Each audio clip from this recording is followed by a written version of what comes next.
गुडघ्याची झीज झाले असल्यामुळं आपण आयुर्वेदामध्ये जानुबस्ती करतो. पंचकर्माचाच प्रकार आहे जानुबस्ती. त्याने की गुडघ्याची झीज भरून येते आणि पेशंटलाही भरपूर प्रमाणात आराम भेटतो. मॅडम करू राहिले आता.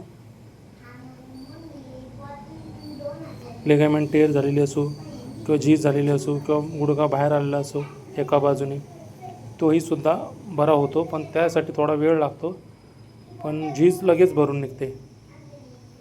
गुडघ्याचं ऑपरेशन टाळायचं म्हणलं तर याच्याशिवाय पर्याय नाही आहे ना आपल्याकडं.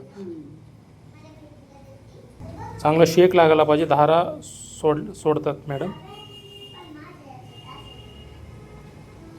दुसरा असा कोणताच उपाय नाही की गुडघ्याची झीज भरून निघल. आयुर्वेदिक पद्धतीने उपचार केला तर पूर्णपणे पेशंट बरा होतो.